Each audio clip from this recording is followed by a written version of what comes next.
Okay, so qualities of a successful entrepreneur. तो हमने last class में बिजनेसमैन और एक एंटरप्रेन्योर दोनों के बारे में समझा था और ये जानने की कोशिश की थी कि एंटरप्रेन्योर कैसे डिफरेंट होता है बिजनेसमैन से और क्यों एंटरप्रेन्योर ज्यादा इंपॉर्टेंट है किसी भी देश के लिए, किसी भी इकोनॉमी के लिए, किसी भी जगह के डेवलपमेंट के लिए एंटरप्रेन्योर क्यों ज्यादा इंपॉर्टेंट है? क्योंकि वो ना सिर्फ खुद के लिए एम्प्लॉयमेंट क्रिएट करता है, वो दूसरों के लिए भी एम्प्लॉयमेंट क्रिएट करता है। He creates jobs for other people to get employed. He is self-employed himself. ये एक बहुत बड़ा फीचर है जो एक एंटरप्रेन्योर और बिजनेसमैन को एक दूसरे से अलग करता है। तो इसमें क्या-क्या क्वालिटीज होनी चाहिए अगर आप एक सक्सेसफुल एंटरप्रेन्योर बनना चाहते हैं, एक सफल उद्यमी बनना चाहते हैं? तो सबसे पहले तो जो फीचर होना चाहिए that is called initiative. Initiative का मतलब ये होता है कि जो अपॉर्चुनिटी आपके सामने खड़ी है उसका इस्तेमाल करके, एक्शन लेके उस अपॉर्चुनिटी को फायदे में बदलना इनिशिएटिव कहलाता है। तो सबसे पहली चीज इनिशिएटिव के अंदर की अपॉर्चुनिटी आइडेंटिफाई करना, पहचानना कि ये हमारे लिए मौका है, ये हमारे लिए अवसर है और उस अवसर को फायदे में तब्दील करना, दैट इज कॉल्ड इनिशिएटिव। तो ये इनिशिएटिव होना एक एंटरप्रेन्योर के अंदर सबसे जरूरी है। आजकल आप सब लोग जानते हैं कि हम लोग एक ऐसे टाइम में हैं जिसमें बहुत डिफिकल्टीज हैं, जॉब्स को लेके, मेडिकल सर्विसेज को लेके, एजुकेशन को लेके। एजुकेशन में एक बहुत बड़ा चैलेंज ये है कि मैं पढ़ा रहा हूं, आप लोग सुन रहे हैं, लेकिन पता नहीं कितना समझ रहे हैं। बहुत कम लोग सवाल पूछते हैं। 1-to-1 फिजिकल क्लास में ही बहुत मुश्किल होता है, लेकिन फिर भी वहां हम देख सकते हैं कि स्टूडेंट्स सुन पा रहे हैं कि नहीं, समझ पा रहे हैं कि नहीं। उनको नच कर सकते हैं, पकड़ के पूछ सकते हैं, हाँ भाई कुछ समझ में आया? अच्छा समझ में आया तो बताइए। यहां पर ये सब नहीं हो पा रहा।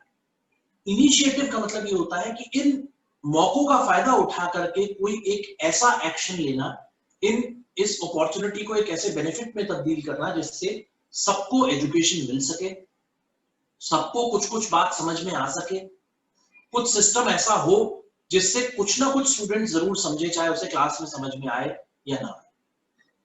तो इसको इनिशिएटिव कहते हैं। अब जैसे फॉर एग्जांपल इस वक्त पूरी जगह हम लोग सुनते रहते हैं कि ये जो आपदा है या ये जो पेंडेमिक है, ये जो प्रॉब्लम है, this is an opportunity.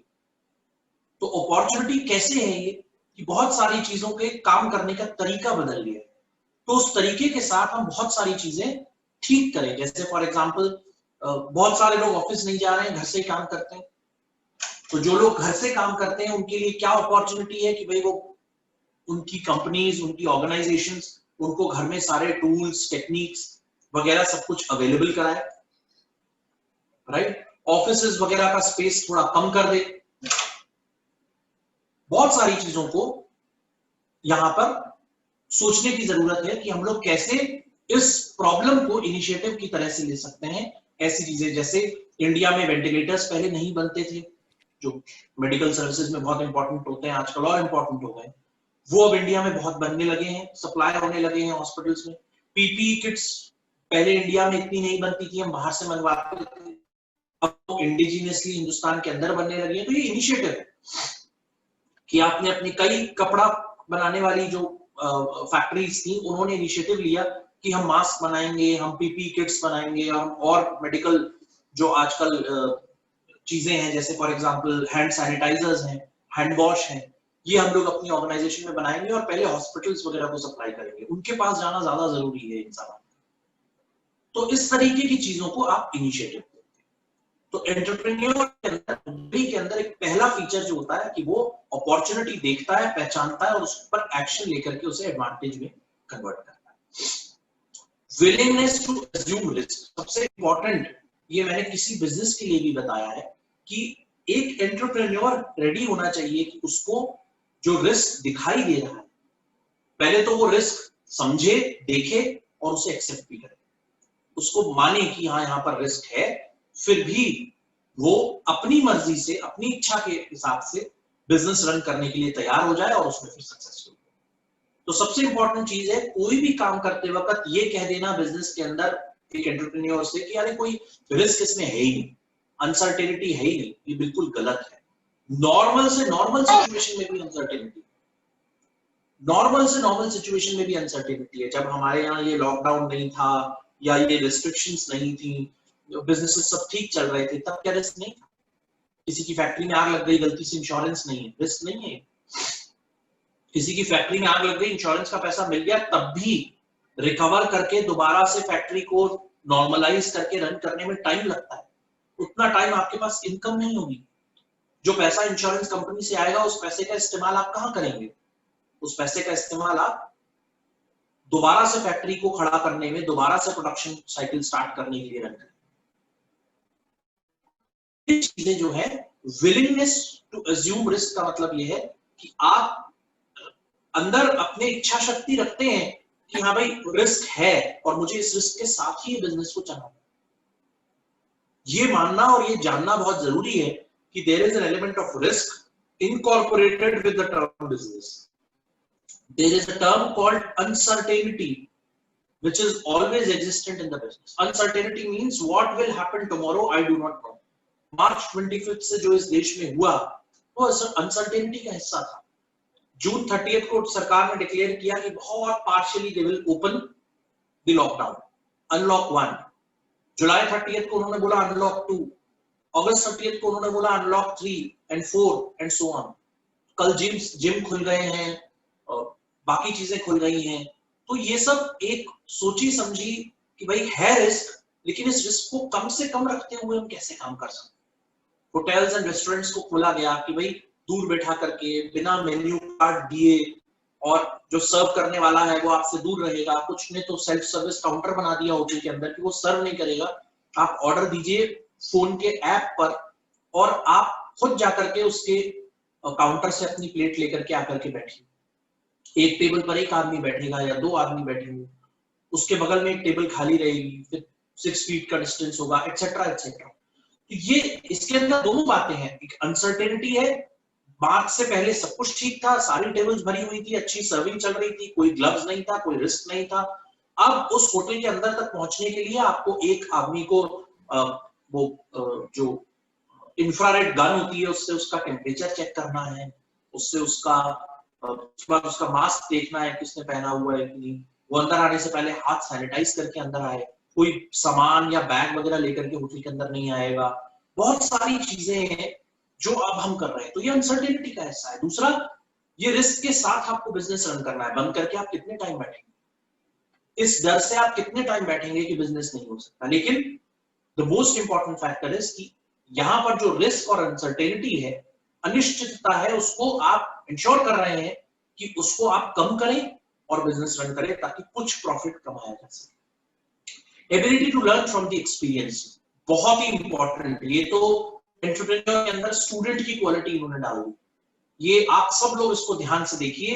Ability to learn from experience, अपने तजुर्बे से सीखना, अपने एक्सपीरियंस से सीखना।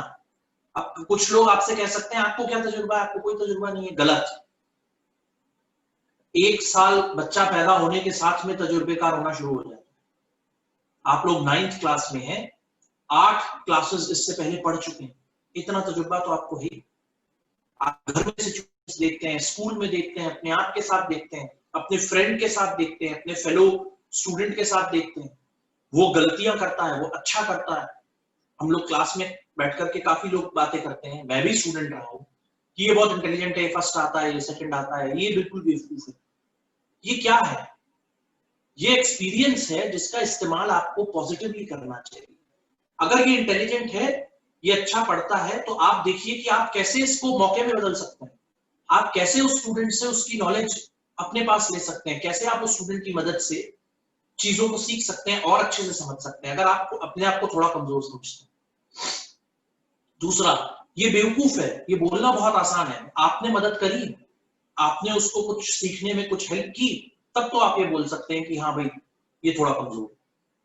लेकिन अगर आप बिना मदद करे, दूर से देखकर, बिकॉज कि वो स्टूडेंट के मार्क्स कम आते हैं, आप ये बोल दें कि वो बेवकूफ है या कमजोर है या खराब है या व्हाटएवर इट इज। कई बार हम लोग देखते हैं कि टीचर्स हमको समझाते हैं जो स्टूडेंट्स इनडिसिप्लिन्ड होते हैं, उनका अनुशासन खराब होता है, उनके साथ मत रहिए, आपकी भी शिकायत आ जाती है। ये एक्सपीरियंस है, हमको सीखना चाहिए कि हमको ऐसे स्टूडेंट्स, ऐसे लोगों के साथ नहीं रहना चाहिए जो खराब काम करते हैं। जो गलत काम करते हैं, अनएथिकल होते हैं, या कोई और गलत चीज होती है। एक स्टूडेंट नकल मार रहा है, दूसरा भी उसकी मदद करता है, दूसरा भी कहता है मुझे भी दिखा दे भाई, ये गलत है।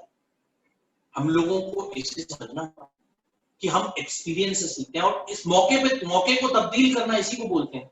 गलती के बाद अगर आपको कोई टीचर माफ कर देता है और बोलता है बेटा आगे से ध्यान रखो, तो ये आपको मौका दिया जा रहा है कि आप उस गलती से सीखेंगे और उसे सुधारेंगे। और अगर आप ऐसा नहीं करते हैं तो it will lead to heavy losses. तो सेम बिजनेस में होता है, आपको बिजनेस थोड़े लॉस के साथ, कुछ परेशानियों के साथ एक सिचुएशन पैदा करता है। आप उसको तुरंत एनालाइज करें, समझें कि मैंने कहां क्या गलती कर दी है, इसको तुरंत ठीक करने की दिशा में काम करें, और ऐसी चीजों का इस्तेमाल करें, ऐसे लोगों का इस्तेमाल करें जिससे वो चीजें ठीक हो, तो आप आगे चलकर के ठीक डायरेक्शन में चले जाएंगे। मुझे पता नहीं है आप लोगों में से कितने लोग न्यूज़पेपर्स पढ़ते हैं। आप लोगों में से कितने लोग न्यूज़पेपर्स पढ़ते हैं?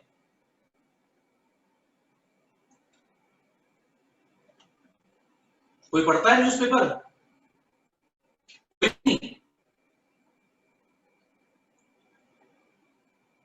अच्छा, किसी ने रिसेंटली कभी कोई न्यूज़ सुनी कि कोई बिजनेस बहुत लॉस में चला गया हो, कोई कंपनी बहुत लॉस में चली गई हो, बंद होने वाली हो?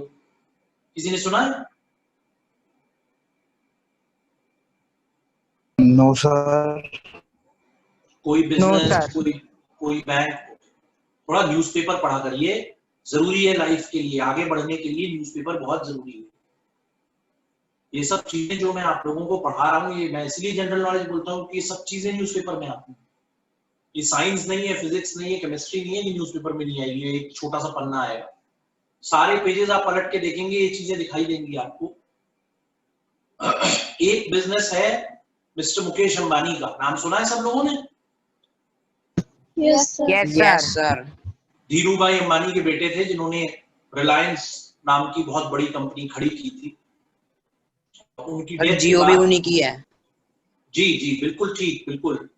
उन्होंने एक कंपनी खड़ी की रिलायंस, जिसके उनकी डेथ के बाद दो हिस्से हो गए। एक उनका बड़ा बेटा मुकेश अंबानी की तरफ चला गया पोर्शन, जिसमें रिटेल वगैरह और इंडस्ट्रीज और ऑयल और ये सब चीजें आ गई, और दूसरा पावर वगैरह का जो बिजनेस था वो उनके छोटे बेटे के पास चला गया, वो अनिल अंबानी। नाम सुना है आप लोगों ने दोनों? Yes sir. Yes sir. आज अगर आप कहीं पे जाइए, खाली टाइम में गूगल करके देखिए दोनों के बारे में। मुकेश अंबानी दुनिया का चौथा सबसे अमीर इंसान है। उसकी कंपनी दुनिया की 5वीं सबसे ज्यादा कैपिटल और सबसे ज्यादा एसेट्स यानी नेटवर्थ वाली कंपनी, ठीक। और अनिल अंबानी की कंपनी कोर्ट में केस लड़ रही है कि उसका बैंक्रप्सी का केस रोका जाए। बैंक्रप्सी का मतलब ये होता है कि आपकी लायबिलिटीज, आपकी एसेट्स ज्यादा हो गई, आपको जो चुकाना है वो आपके पास जितनी संपत्ति है उससे ज्यादा हो गई। मान लीजिए आपके पास 100 रुपए हैं और आपको जो चुकाने हैं उधार वगैरह वो 200 रुपए हो गए। इस स्थिति में उसकी कंपनी है। एक जमाने में वो भी दुनिया के 50 अमीरों में आता था, वो डिक्लाइन करता चला गया और मुकेश अंबानी राइज करता चला। मुकेश अंबानी ने सरकार के साथ, लोगों के साथ, ग्लोबल बिजनेसेस के साथ अच्छे संबंध बनाए, अपने बिजनेसेस को अच्छे से रन किया, जितने अवसर मिले मौकों को तब्दील किया एडवांटेजेस में। उसने देखा कि टेलीकॉम इंडस्ट्री पूरी की पूरी हिंदुस्तान में भरी हुई है, 12 telecom operators, service providers Hindustan में है, Airtel, Vodafone, idea, Aircel, Uninor और पता नहीं क्या क्या 12 कंपनीज थी हिंदुस्तान में। उस 12 कंपनीज के रहते उसने जियो बिजनेस लॉन्च किया 2016, और आज देखिए जियो धीरे धीरे करके कहां पहुंचे। वोडाफोन और आइडिया का मर्जर हो गया आपस में, दोनों कंपनी को एक बनना आ गया है। बी, हाँ क्या चीज सर बी बना दिया, वोडाफोन और बना आइडिया दिया उन्होंने। फाइनली उन्होंने नाम चेंज कर लिया क्योंकि उनका बिजनेस ठीक से चल नहीं रहा है, बिल्कुल खराब सिचुएशन है। कभी भी उनका बिजनेस बिक सकता है, ऐसी सिचुएशन में है। तो उन्होंने जो बिजनेस मॉडल अडॉप्ट किया उसमें उन्होंने अपना नाम चेंज किया है, अपना मॉडल चेंज कर रहे हैं वो।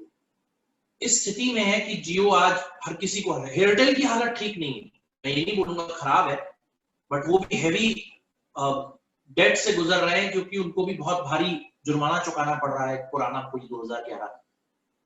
बहुत सारी चीजें हैं जो जियो के फेवर में रही और जियो उस पर आगे बढ़ा।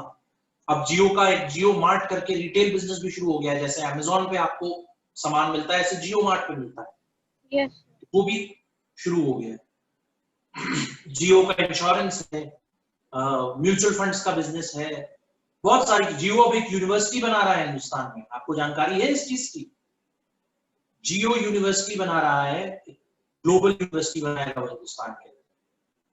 तो बहुत सारी चीजें हैं जिसको मौके को देखकर उसने उसको तब्दील किया है, एक उसको एडवांटेज में तब्दील किया है। This is the quality of entrepreneur. Motivation सबसे इंपॉर्टेंट चीज किसी भी चीज के लिए, देखिए एक आदमी के लिए लाइफ में जीने के लिए भी सबसे इंपॉर्टेंट होता है मोटिवेशन। आप क्लास में क्यों आए, आप क्लास में क्यों पढ़ रहे हैं, इसका मोटिवेशन क्या है? तो मोटिवेशन का मतलब, एक सबसे पहली चीज समझिए, मोटिवेशन एक पॉजिटिव वर्ड है, एक अच्छा शब्द है जिसका मतलब ये होता है कि आपके अंदर कोई ना कोई ऐसी चीज है जो आपको रोज सुबह उठाती है कि उठिए और क्लास में जाइए। अब कुछ लोग कह सकते हैं कि मेरे माँ बाप मेरा रीजन है, मेरे फादर और मदर मेरे को डंडा लेके खड़े रहते हैं मेरे चारपाई पे कि उठ, कपड़े पहन, तैयार हो, कुछ रिवाइज कर और 9 बजे से क्लास में बैठ जा। ये मोटिवेशन नहीं है,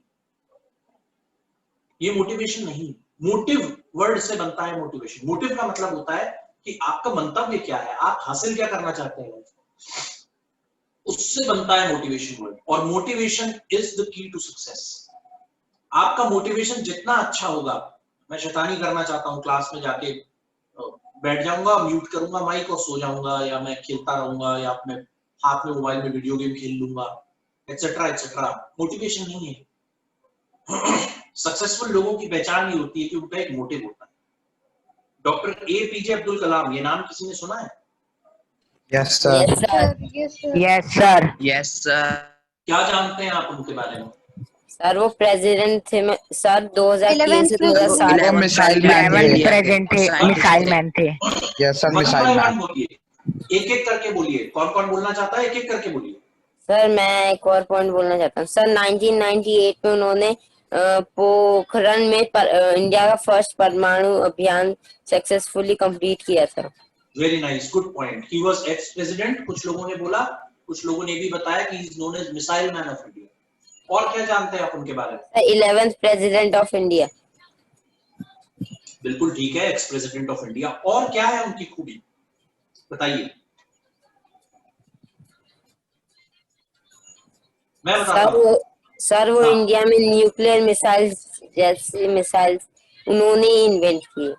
बिल्कुल, मिसाइल मैन इसीलिए कहते हैं क्योंकि एक्चुअल में मिसाइल तो बाद में बनी, मिसाइल टेक्नोलॉजी को हिंदुस्तान के अंदर इनेबल करने की ताकत रखने वाली टीम का लीडरशिप उन्होंने दिया है।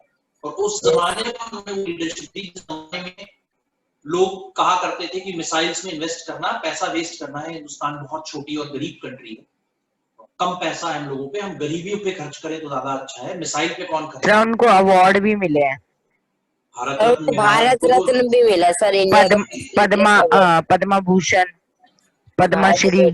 बिल्कुल बिल्कुल, पद्म भूषण, पद्म विभूषण, पद्मश्री तीनों मिल चुके हैं और भारत रत्न। तो ये हिंदुस्तान के 4 सबसे बड़े सिविलियन ऑर्डर्स हैं जी। उनकी हिस्ट्री मैं बताता हूं क्योंकि मैंने मोटिवेशन वर्ड का यूज किया। वो भी अपने आप में एक एंटरप्रेन्योर है, हमें दिखाई नहीं देता, हमें समझ में नहीं आता, बट मैं आपको बता देता हूं कि उनके मिसाइल टेक्नोलॉजी, उनके न्यूक्लियर के ऊपर किए गए काम की वजह से बहुत सारे लोग को आज एम्प्लॉयमेंट मिला हुआ है। डीआरडीओ में बहुत सारे लोगों को, इसरो में एम्प्लॉयमेंट मिला हुआ है, बहुत सारे लोगों को प्राइवेट कंपनीज में एम्प्लॉयमेंट मिला हुआ है जो न्यूक्लियर रिएक्टर्स पे काम करती हैं। क्योंकि हिंदुस्तान में एक ऑब्जेक्टिव था आज से कुछ साल पहले कि न्यूक्लियर एनर्जी पर चला जाएगा ये देश। 17 न्यूक्लियर रिएक्टर्स एस्टैब्लिश करने का ऑब्जेक्टिव था। I don't know where that scheme has gone, but कोशिश थी कि 17 न्यूक्लियर रिएक्टर्स हिंदुस्तान के अलग अलग हिस्सों में लगेंगे जो न्यूक्लियर एनर्जी जनरेट करेंगे। और न्यूक्लियर एनर्जी केवल शुरू का इंफ्रास्ट्रक्चर लगाना बहुत महंगा है, अदरवाइज बहुत सस्ती होती है न्यूक्लियर एनर्जी।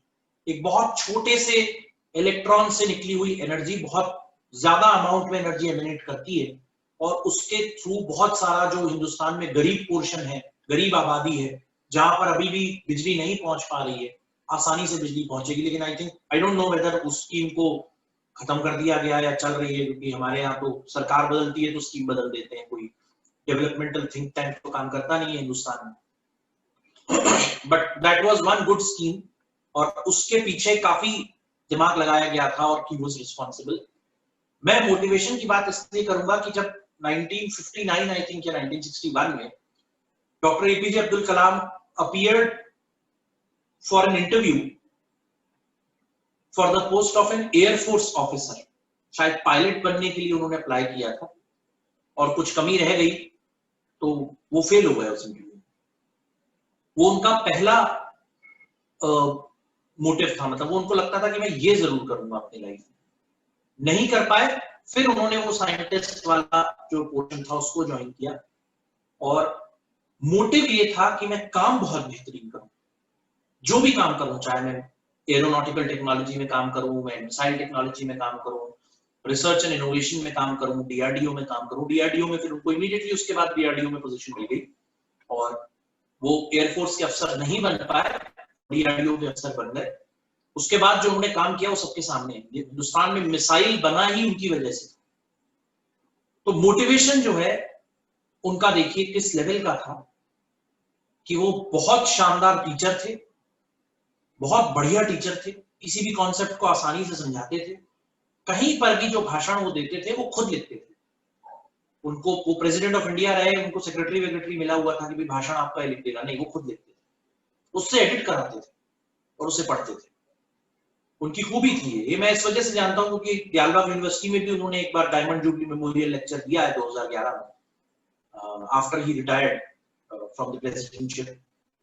जब वो आए थे तो उनके पीएसओ ने हम लोगों को बताया था, जो उनका सिक्योरिटी ऑफिसर होता है, उसने हमको बताया कि अपना लेक्चर खुद लिखते, कोई नहीं लिखता, पीपीटी खुद बनाते हैं अपनी और खुद प्रेजेंट करते हैं, केवल एडिट कराते हैं उसे लोगों से कि अगर स्पेलिंग मिस्टेक है, कोई ग्रामेटिकल प्रॉब्लम है, कुछ और है तो उसको ठीक करें। तो मोटिवेशन ये है कि आदमी खुद कैसे काम कर सकता है, क्या चीज हम खुद से हासिल कर सकते हैं। हिंदुस्तान के अंदर बनाना आसान नहीं था। आपको प्राइम मिनिस्टर लेवल के आदमी को इंप्रेस करना पड़ता कि इसमें कुछ पैसे लगाइए, क्योंकि हिंदुस्तान के सर के ऊपर चाइना और पाकिस्तान जैसे कंट्रीज बैठे। आपका देश हमेशा खतरों से जूझता रहता है क्योंकि चाइना और पाकिस्तान की नीयत ठीक नहीं, या वहां बैठे कुछ लोगों की नीयत ठीक नहीं है। पूरे देश को दोष देना अच्छी बात नहीं है, 4, 6, 10, 15 लोगों की नीयत ठीक नहीं है। हिंदुस्तान में भी तो 100-150 नेताओं की नीयत ठीक नहीं है, बाकी सारे लोग गंदे नहीं है। हिंदुस्तान में 10-15 लोग जो राज कर रहे हैं उनकी नीयत ठीक नहीं है, तो उस वजह से हमको चैलेंजेस आते हैं। मोटिवेशन ये था कि एपीजे अब्दुल कलाम एक ऐसे प्रेसिडेंट बने जिनके नाम पर ज्यादा विरोध नहीं था, वरना हिंदुस्तान में प्रेसिडेंट बनना एक बड़ा पॉलिटिकल प्रोसेस है, क्योंकि किसकी ज्यादा पॉलिटिकल पावर है वो प्रेसिडेंट बनेगा, किसका। APJ Abdul Kalam was one name on which most of the people agree कि नहीं, इनका क्या विरोध करें इनको। Doctor Manmohan Singh for example, कोई विरोध क्या करेगा, जिसका मोटिव अच्छा हो उसका विरोध नहीं किया जाता। मनमोहन सिंह वो आदमी है जिसने हिंदुस्तान की इकोनॉमी को ट्रांसफॉर्म करने का रोड मैप तैयार किया और इंप्लीमेंट किया, और ऐसा इंप्लीमेंट किया जिसके फ्रूट्स हम आज तक गार्नर कर रहे हैं, आज तक हम लोग उसको यूज कर रहे हैं। अपॉर्चुनिटी थी डॉक्टर मनमोहन सिंह के पास 91 में, डॉक्टर एपीजे अब्दुल कलाम के पास 78 में अपॉर्चुनिटी थी कि हिंदुस्तान मिसाइल टेक्नोलॉजी ला सकता है कि नहीं ला सकता, हिंदुस्तान की इकोनॉमी ग्लोबल इकोनॉमी के अंदर पार्टिसिपेट कर सकती है कि नहीं। ये 91 में मौका था और एक्सट्रीम प्रेशर था डॉक्टर मनमोहन सिंह के ऊपर कि वो ये फैसला न ले, लेकिन उन्होंने फैसला लिया। राजीव गांधी जब कंप्यूटर टेक्नोलॉजी हिंदुस्तान लाए पहली बार, तो लोगों ने जमकर कोसा कि नौकरियां चली जाएंगी, मैनुअल काम सारा ऑटोमेटिक हो जाएगा, लोगों की नौकरियां चली जाएंगी, मशीनें आ जाएंगी, ये आदमी देश खत्म कर। आज देखिए आप और मैं जो सब कंप्यूटर टेक्नोलॉजी की वजह से पॉसिबल। हम सोच नहीं सकते अगर वो 1986 में वो टेक्नोलॉजी को हिंदुस्तान पैसा खर्च करके अगर नहीं इंपोर्ट करते तो हम और 15-20 साल पीछे होते। सेल्फ कॉन्फिडेंस एक बहुत इंपॉर्टेंट टर्म है, सेल्फ कॉन्फिडेंस, और बहुत सारे लोग ओवर कॉन्फिडेंस से इसको कंफ्यूज करते हैं। ओवर कॉन्फिडेंस का मतलब ये होता है कि मैं तो कर ही दूंगा, इसको अहंकार बोलते हैं दूसरी भाषा में। I will be able to succeed, sorry wrong. Self confidence ये होता है कि अगर मैं एक आध बार फेल भी हो जाऊं तब भी मैं काम तो करके दिखाऊंगा, तब भी मैं नॉलेज हासिल करके दिखाऊंगा, इस चीज का फायदा कैसे उठाना है, इस कॉन्सेप्ट को कैसे लोगों तक ले जाना है, this is my responsibility. Dhiru भाई अंबानी के ऊपर केस तक चले, लेकिन उन्होंने रिलायंस जैसी बड़ी ऑर्गेनाइजेशन स्टैब्लिश की। That is called self confidence. Over confidence का मतलब ये होता है कि मैं सब कुछ हासिल मैं कर लूंगा, सब कुछ मैं हासिल कर लूंगा, उसके बाद पता चला आपको देश छोड़ के भागना पड़ा कि कहीं आपको अरेस्ट ना कर ले। This is called over confidence. बहुत सारे व्यापारी, बहुत सारे बिजनेसमैन ऐसे हैं, एंटरप्रेन्योर्स सो कॉल्ड, बिजनेस खराब हो गए, डूब गए अपनी खुद की गलतियों की वजह से, और अब इस वक्त वो इस देश में नहीं है, वो किसी दूसरे देश में बैठे हैं, और हिंदुस्तान से पुलिस, सीबीआई और सब लोग उनका पीछे पड़े हैं कि उनको किसी तरह देश वापस लाया जाए, अरेस्ट किया जाए। ये सेल्फ कॉन्फिडेंस होता है जो आदमी का मोटिव ठीक होता है, हार्डवर्क करना चाहता है वो आदमी, स्लीपलेस काम करना चाहता है जो आदमी, वो सक्सेसफुल बनता है, वो दूसरों को भी इंस्पायर करता है और खुद को अपनी मोटिवेशन की इंस्पायर करता है। सेल्फ कॉन्फिडेंस वाले लोगों के अंदर हिम्मत और उनका जोश अलग होता है, आपको दिखाई देगा कि ये अलग से काम करना चाहता है, ये अलग से चीजें करना चाहता है। वो अपने आप दूसरों को मोटिवेट करता है, आपके बात बोल करके नहीं, अपने काम से वो मोटिवेट करता है। आपको अपनी क्लास में भी दिखाई देगा, अपने स्कूल में भी, स्टाफ में भी दिखाई देगा, टीचर्स में भी दिखाई देगा कि सेल्फ मोटिवेटेड कौन है, सेल्फ कॉन्फिडेंस किसका ठीक है।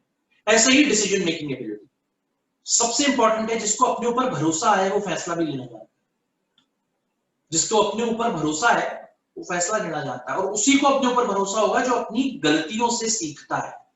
जो अपनी गलतियों से नहीं सीखता है वो ओवर कॉन्फिडेंट कहलाता है। देखिए, ऐसा भी नहीं होना चाहिए कि हमें बिल्कुल ही कॉन्फिडेंस ना हो, मैं जो बोलूंगा वो गलत हो जाएगा, जो कहूंगा वो गलत हो जाएगा। 4 बार आप गलत बोलेंगे, लेकिन मैं गारंटी दे रहा हूं आप 5वीं बार ठीक बोलेंगे। आपके अंदर ये डर कि मैं गलत ही बोल दूंगा, यही वो है जिसको डीमोटिवेशन बोलते हैं। मोटिवेशन के आगे DE लगा दीजिए, डीमोटिवेशन हो जाता है, जो आपको निरुत्साही बनाता है, रोकता है आपको कि आप कुछ मत बोलिए, आप गलत कर देंगे, गलत बोलिए, कॉन्फिडेंस तो लाइए, कम से कम बोलिए तो सही।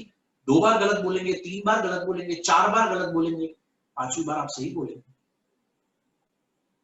मैं कई मोटिवेशनल स्टोरीज पढ़ता हूं जिसमें ऐसे स्टूडेंट्स रहे जिन्होंने 4-5 बार यूपीएससी जो IAS बनने का पेपर होता है और सेंट्रल सर्विसेज का पेपर होता है, 4 बार फेल हो गए, 5वीं बार रैंक 1।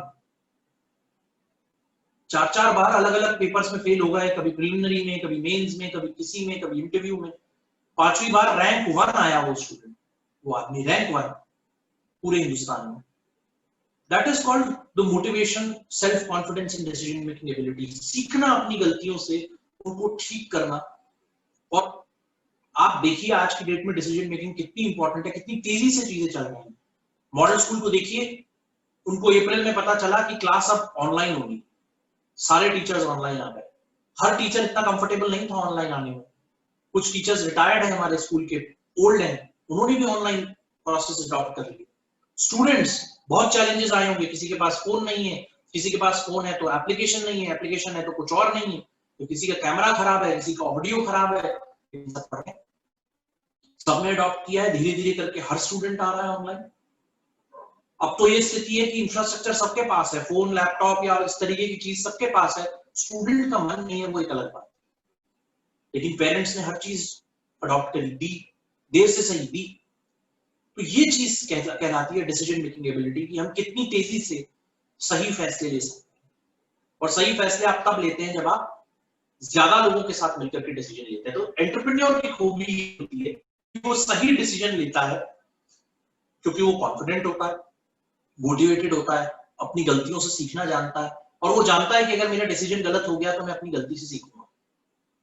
ये हिम्मत होती है एंटरप्रेन्योर की, जिसकी वजह से वो एक सक्सेसफुल बिजनेस रन करता है।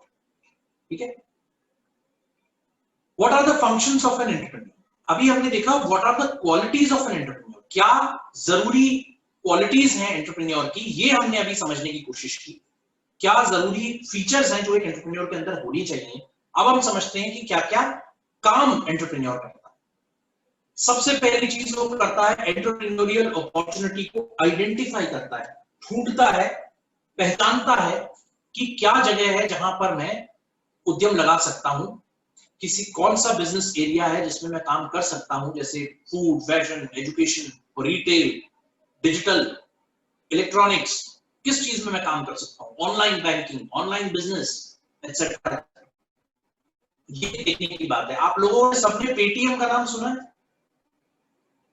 Yes Yes, sir. sir. Yes sir.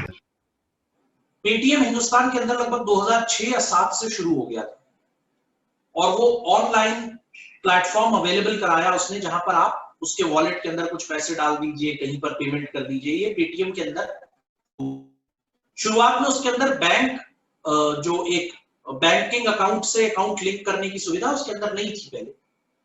धीरे धीरे करके वो पॉपुलर होना शुरू हुआ, फिर भी बहुत पॉपुलर नहीं हुआ। जैसे ही 2016 में नोटबंदी हुई, एकदम से पेटीएम पॉपुलर हो गया, एकदम से पेटीएम पॉपुलर हो गया, और बहुत सारे फीचर सरकार ने पेमेंट प्लेटफॉर्म्स के अंदर डालने अलाउ कर दिए, जैसे बैंक अकाउंट लिंक करना, बैंक टू बैंक ट्रांसफर करना। पेटीएम को पेमेंट्स बैंक खोलने की अनुमति दे दी गई। एक ऑनलाइन बैंक जिसकी कोई शाखा नहीं, एक ऑनलाइन बैंक है पेटीएम पेमेंट्स बैंक, जिसमें आप एक सेविंग्स अकाउंट खोल सकते हैं, फिक्स डिपॉजिट खोल सकते हैं। इस तरीके की चीजें पेटीएम पेमेंट्स बैंक को अलाउ करती है। तो पेटीएम फ्लरिश कर गया, एक्सपैंड कर गया, और बहुत बड़े लेवल पर उसने पेमेंट्स करने का एक साधन खोजा, जिसकी वजह से रोजगार बहुत पैदा हुआ। तो सोचिए, किसी को नहीं पता था 2007 में कि 2016 में नोटबंदी होगी, लेकिन सबको पता था कि डिजिटल करेंसी यूज करना लोगों की आदत बनेगी। इंडिया आगे बढ़ रहा है, धीरे धीरे डेवलप कर रहा है, स्टेडीली जो लोग एजुकेटेड हो रहे हैं वो जेब में कैश रखने की बजाय मोबाइल में कैश रखना पसंद करेंगे। तो इस आइडिया को एक्शन में बदला। जो एंटरप्रेन्योर था उनका नाम विजय शर्मा है, he is the person who opened Paytm, who started Paytm. तो उन्होंने क्या किया, उन आइडियाज को, उन अपॉर्चुनिटीज को एक्शंस में चेंज किया। He turned ideas into actions. कैसे? By collecting information regarding ideas, कैसे प्रोडक्ट्स होने चाहिए, कौन सी प्रैक्टिसेस हैं जिसमें प्रोडक्ट्स को डेवलप कर सकता हूं, और ऐसी कौन सी चीजें हैं जिससे ये बिजनेस सस्टेनेबल तरीके से चलता रहेगा, मतलब आगे भी पूरे तरीके से ये बिजनेस चलता रहेगा, बंद नहीं होगा। ऐसे एफर्ट्स एंटरप्रेन्योर ने किए, जिससे पेटीएम न सिर्फ कंपनी बनी, बड़ी बनी, और एक बड़े सरकारी इनिशिएटिव में न जानते हुए भी उसने बहुत बड़ा रोल प्ले किया, और डिजिटल इकोनॉमी की तरफ कदम बढ़ाने में उसने हेल्प की। तो ये टर्निंग आइडियाज इनटू एक्शंस जो है, वो ऐसी चीजें ढूंढता है, ऐसे प्रोडक्ट्स ढूंढता है, ऐसे आइडियाज ढूंढता है, क्योंकि इंडिया की इकोनॉमी अब थोड़ी सी फ्लरिश कर रही है। यूएस में, यूके में, जापान में, चाइना में इस तरीके के पेमेंट प्लेटफॉर्म्स पहले से हैं। तो जो पेटीएम के एस्टैब्लिश करने वाले लोग थे, फाउंडर्स थे, उन्होंने इन तरीके की कंट्रीज में स्टडी किया कि ऐसे एप्लीकेशंस कैसे चलते हैं, ऐसे प्लेटफॉर्म्स कैसे चलते हैं, कैसे उन्होंने बैंकिंग कंपनीज के साथ काम किया हुआ है। उन्होंने अपने मैनेजमेंट में ऐसे लोगों को रखा जो इन तरीके की कंपनीज में काम कर चुके हैं, और फिर उन्होंने टाइप्स किए बैंक्स के साथ। इस तरीके की चीजें उन्होंने करनी शुरू की। फीजिबिलिटी स्टडी मतलब होता है कि क्या ये प्रोजेक्ट, क्या ये इनिशिएटिव चलेगा या नहीं चलेगा। फोरकास्ट करना कि ये प्रपोज्ड प्रोडक्ट जो हम बनाने जा रहे हैं या जो सर्विस हम देने जा रहे हैं, ये सर्विस ठीक से चलेगी, कितनी क्वांटिटी इसकी इस्तेमाल करनी है, कितनी क्वालिटी होगी, कितना एक एक चीज की कॉस्ट लगेगी, कहां से इसके सामान को लेकर के आऊंगा, सोर्स कहां से करूंगा, सॉफ्टवेयर अगर मुझे बनाना है तो सॉफ्टवेयर कंपनी कौन सी होगी जो सॉफ्टवेयर बनाएगी, टेस्टिंग कौन करेगा। इसका पूरा एक ब्लूप्रिंट बनाने के बाद एक स्टडी की जाती है जिसको फिजिबिलिटी स्टडी कहते हैं, जिससे पता चलता है कि असल में ये आइडिया प्रैक्टिकली ठीक से चल पाएगा या नहीं चल। तो उसमें सारी चीजों की एनालिसिस की जाती है कि अगर ये चल गया तो इससे मेरे को कितनी अर्निंग होगी, कितने साल बाद इसका कैसा मॉडल होगा, कितने साल बाद मैं इसको और बड़ी कंपनी बना सकता हूं, एक्सेट्रा एक्सेट्रा। अब जब ये फिजिबिलिटी स्टडी के अंदर उनको ये पता चल जाता है कि हाँ ये आइडिया अच्छा है और अच्छा चलेगा आगे, तब वो फिर रिसोर्सिंग की तरफ बढ़ते हैं। रिसोर्सिंग का मतलब होता है साधन, किन किन चीजों से ये आइडिया एक कंपनी में, एक बिजनेस में, एक एंटरप्रेन्योरियल मॉडल में कन्वर्ट होगा। तो मनी, पैसा, मशीन, टेक्नोलॉजी, मटेरियल, सामान जो लगेगा, मैन, पीपल, ये चीजें बहुत इंपॉर्टेंट है किसी ऑर्गेनाइजेशन को, किसी एंटरप्राइज को सक्सेसफुली रन करने के लिए। तो ये चारों पांचों बेसिक रिसोर्सेस को आप एक जगह पर इकट्ठा करेंगे, लोगों से right people for the right job, सही लोगों का आप चुनाव करेंगे सही तरीके की जॉब करने के लिए। दूसरा, जिन जॉब्स में आप काम करने के लिए लोग जा रहे हैं उन जॉब्स में उनको टेक्नोलॉजी की जरूरत है, पैसे की जरूरत है, जिससे टेक्नोलॉजी खरीदी जाएगी, राइट, जिससे आपकी इंफॉर्मेशन मार्केट तक पहुंचेगी। ये रिसोर्सिंग के हिस्से, तो ये आपने उनको अवेलेबल करा दिया और उन्होंने आपकी ऑर्गेनाइजेशन को फंक्शन करना शुरू कर दिया।